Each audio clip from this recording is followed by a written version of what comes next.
ओम शांति। 13 जून 2025। बाबा के महावाक्य। मीठे बच्चे, इस बेहद के खेल में तुम आत्मा रूपी एक्टर पार्टधारी हो। तुम्हारा निवास स्थान है स्वीट साइलेंस होम, जहां अब जाना है। प्रश्न: जो ड्रामा के खेल को यथार्थ रीति जानते हैं, उनके मुख से कौन से शब्द नहीं निकल सकते हैं? उत्तर: यह ऐसा नहीं होता था तो ऐसे होता। यह होना नहीं चाहिए। ऐसे शब्द ड्रामा के खेल को जानने वाले नहीं कहेंगे। तुम बच्चे जानते हो, यह ड्रामा का खेल जो मिसल फिरता रहता है। जो कुछ होता है सब ड्रामा में नूंद है, कोई फिक्र की बात नहीं है। ओम शांति। बाप जब अपना परिचय बच्चों को देते हैं तो बच्चों को अपना परिचय भी मिल जाता है। सब बच्चे बहुत समय देही अभिमानी होकर रहते हैं। देही अभिमानी हो तो बाप का यथार्थ परिचय हो, परंतु ड्रामा में ऐसे है नहीं। भल कहते भी हैं भगवान गॉड फादर है, रचता है, परंतु जानते नहीं है। शिवलिंग का चित्र भी है, परंतु इतना बड़ा तो वह है नहीं। यथार्थ रीति न जानने के कारण बाप को भूल जाते हैं। बाप है भी रचता, जरूर रचेंगे भी नई दुनिया, तो जरूर हम बच्चों को नई दुनिया की राजधानी का वर्षा होना चाहिए। स्वर्ग का नाम भी भारत में मशहूर है, परंतु समझते कुछ भी नहीं। कहते हैं फलाना मरा स्वर्ग पधारा। अब ऐसे कभी होता है क्या? अभी तुम समझते हो हम सब तुच्छ बुद्धि थे।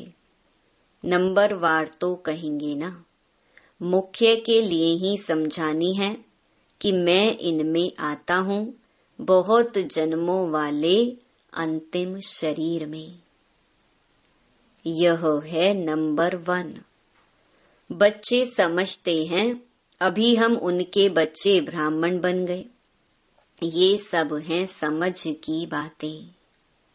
बाप इतने समय से समझाते ही रहते हैं, नहीं तो सेकंड की बात है बाप को पहचानना। बाप कहते हैं मुझे याद करेंगे तो तुम्हारे विकर्म विनाश होंगे। निश्चय हो गया, फिर कोई भी बात में प्रश्न आदि उठ नहीं सकता। बाप ने समझाया है तुम पावन थे जब शांति धाम में थे। यह बातें भी तुम ही बाप द्वारा सुनते हो, दूसरा कोई सुना न सके। तुम जानते हो हम आत्माएं कहाँ की रहवासी हैं। जैसे नाटक के एक्टर्स कहेंगे हम यहाँ के रहवासी हैं, कपड़ा बदलकर स्टेज पर आ जाएंगे। अभी तुम समझते हो हम यहाँ के रहवासी नहीं हैं। यह एक नाटकशाला है। यह अभी बुद्धि में आया है कि हम मूल वतन के निवासी हैं, जिसको स्वीट साइलेंस होम कहा जाता है। इसके लिए ही सब चाहते हैं, क्योंकि आत्मा दुखी है ना। तो कहते हैं हम कैसे वापस घर जाएं? घर का पता ना होने के कारण भटकते हैं। अभी तुम भटकने से छूटे। बच्चों को मालूम पड़ गया है अभी तुमको सचमुच घर जाना है। अहम आत्मा कितनी छोटी बिंदी है। यह भी वंडर है जिसको कुदरत कहा जाता है। इतनी छोटी बिंदी में इतना पाठ भरा हुआ है। परमपिता परमात्मा कैसे पाठ बजाते हैं यह भी तुम जान गए हो। सबसे मुख्य पाठधारी वह है, करन करावन हार है ना। तुम मीठे मीठे बच्चों को यह अभी समझ में आया है कि हम आत्माएं शांति धाम से आती हैं। आत्माएं कोई नई थोड़े ही निकलती हैं जो शरीर में प्रवेश करती हैं। नहीं, आत्माएं सभी स्वीट होम में रहती हैं, वहां से आती हैं पाठ बजाने। सभी को पाठ बजाना है, यह खेल है। यह सूर्य, चांद, स्टार्स आदि क्या हैं? ये सब बत्तियां हैं जिसमें रात और दिन का खेल चलता है। कई कहते हैं सूर्य देवताय नमः, चंद्रमा देवताय नमः, परंतु वास्तव में यह कोई देवताएं हैं नहीं। इस खेल का किसको मालूम नहीं है। सूर्य चांद को भी देवता कह देते हैं। वास्तव में यह इस सारे विश्व नाटक के लिए बत्तियां हैं। हम रहवासी हैं स्वीट साइलेंस होम के। यहाँ हम पाठ बजा रहे हैं। यह जो मिसल चक्कर फिरता रहता है। जो कुछ होता है ड्रामा में नोंद है। ऐसे नहीं कहना चाहिए कि ऐसे नहीं होता था तो ऐसे होता।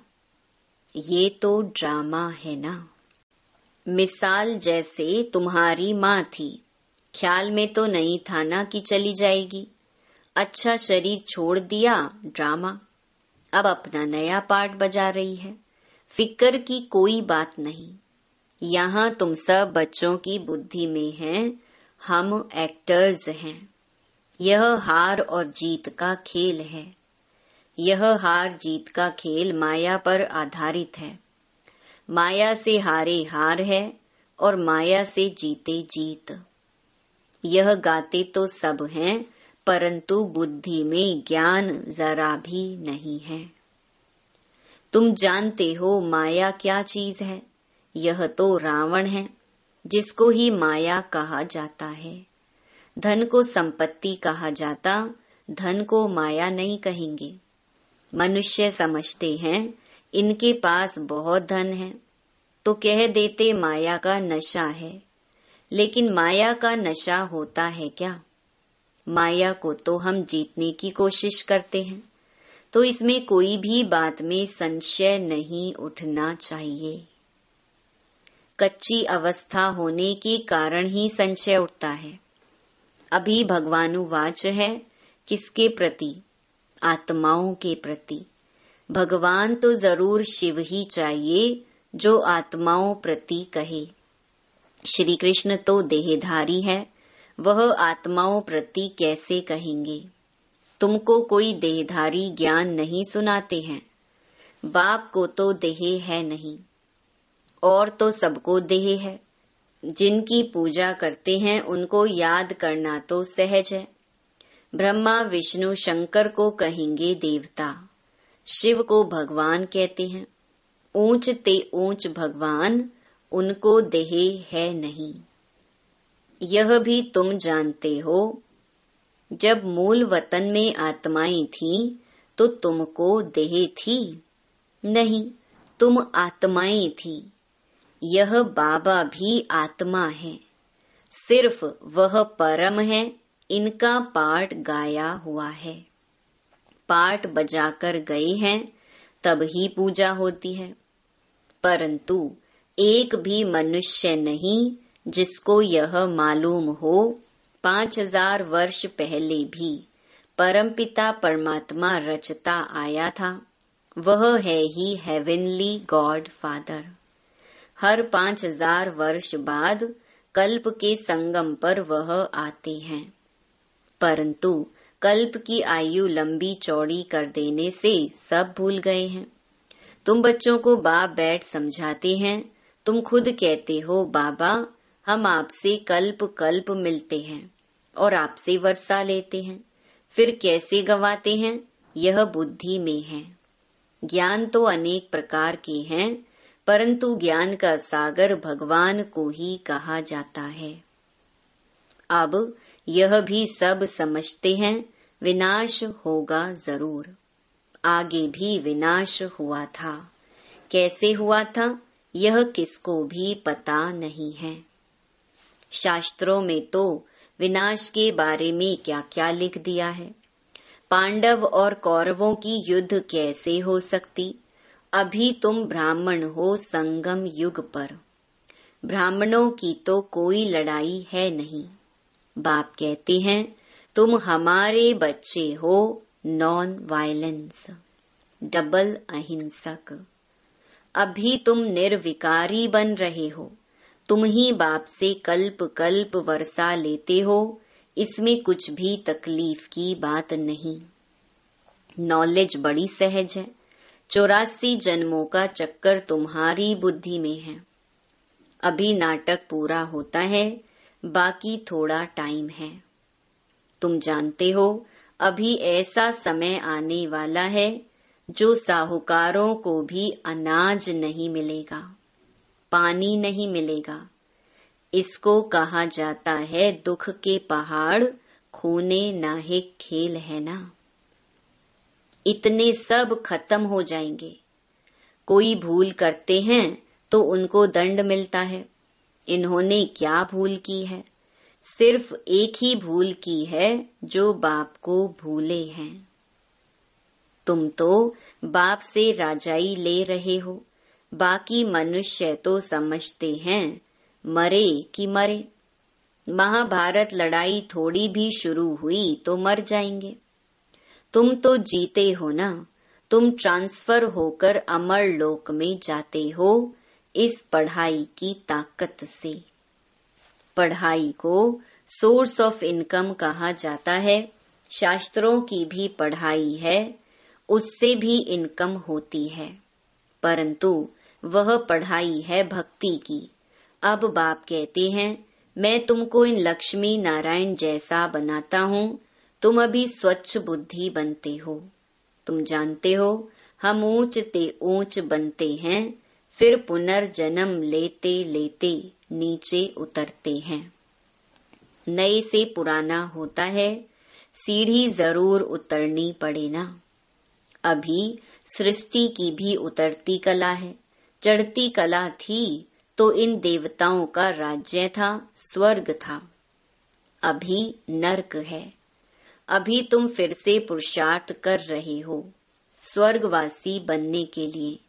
बाबा बाबा करते रहते हो, ओ गॉड फादर कह पुकारते हैं, परंतु यह थोड़े ही समझते कि वह आत्माओं का बाप ऊंच ते ऊंच है। हम उनके बच्चे फिर दुखी क्यों? अभी तुम समझते हो दुखी भी होना ही है।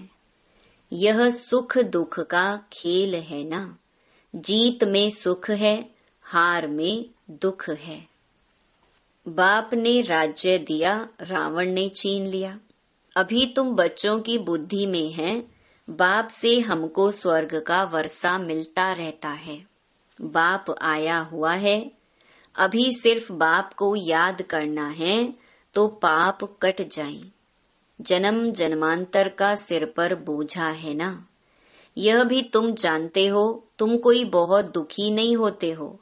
कुछ सुख भी है आटे में नमक, जिसको काग विष्टा समान सुख कहा जाता है। तुम जानते हो सर्व का सद्गति दाता एक ही बाप है। जगत का गुरु भी एक ठहरा। वानप्रस्थ में गुरु किया जाता है। अभी तो छोटे को भी गुरु करा देते हैं। अगर मर जाए तो सद्गति को पाएंगे। बाप कहते हैं वास्तव में किसको भी गुरु नहीं कह सकते। गुरु वह जो सद्गति दे।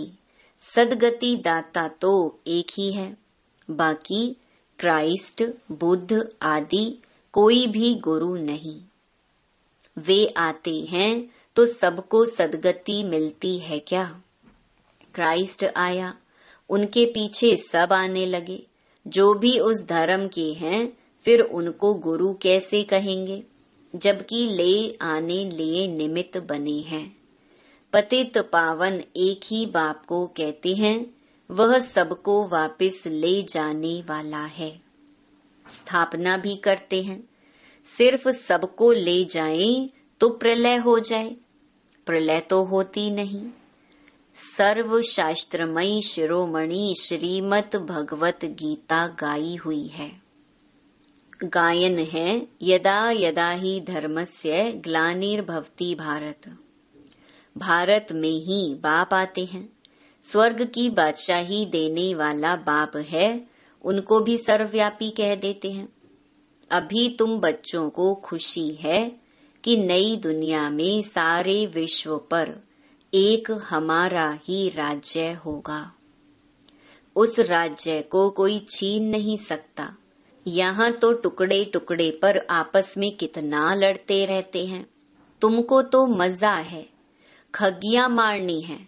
कल्प कल्प बाबा से हम वर्षा लेते हैं तो कितनी खुशी होनी चाहिए। बाप कहते हैं मुझे याद करो, फिर भी भूल जाते हैं। कहते हैं बाबा योग टूट जाता है। बाबा ने कहा है योग अक्षर निकाल दो, वह तो शास्त्रों का अक्षर है। बाप कहते हैं मुझे याद करो। योग भक्ति मार्ग का अक्षर है। बाप से बादशाही मिलती है स्वर्ग की। उनको तुम याद नहीं करेंगे तो विकर्म विनाश कैसे होंगे, राजाई कैसे मिलेगी। याद नहीं करेंगे तो पद भी कम हो पड़ेगा, सजा भी खाएंगे। ये भी अक्ल नहीं है। इतने बेसमझ बन पड़े हैं। मैं कल्प कल्प तुमको कहता हूँ, माँ मेकम याद करो। जीते जी इस दुनिया से मर जाओ।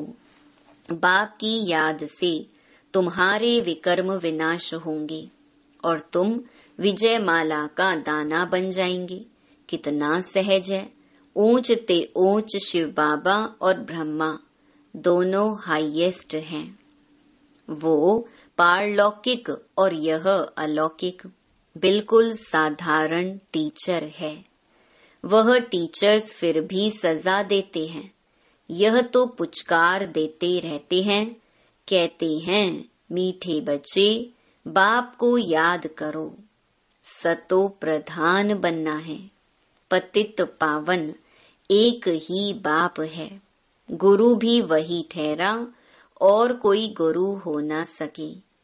कहते हैं बुद्ध पार निर्वाण गया। ये सब गपोड़ा है। एक भी वापस जा ना सके। सबका ड्रामा में पार्ट है। कितनी विशाल बुद्धि और खुशी रहनी चाहिए। ऊपर से लेकर सारा ज्ञान बुद्धि में है। ब्राह्मण ही ज्ञान उठाते हैं, न शूद्रों में न देवताओं में यह ज्ञान है। अब समझने वाला समझे, जो ना समझे उनका मौत है। पद भी कम हो जाएगा। स्कूल में भी नहीं पढ़ते हैं तो पद कम हो जाता है। अल्फ बाबा बे बादशाही। हम फिर से अपनी राजधानी में जा रहे हैं। यह पुरानी दुनिया खत्म हो जाएगी। अच्छा, मीठे मीठे सिकिलधे बच्चों प्रति माता पिता बाप दादा का याद प्यार और गुड मॉर्निंग। रूहानी बाप की रूहानी बच्चों को नमस्ते। धारणा के लिए मुख्य सार। पहला, बाप हमें ऐसे नए विश्व की राजाई देते हैं जिसे कोई भी छीन नहीं सकता। इस खुशी में खगियां मारनी है।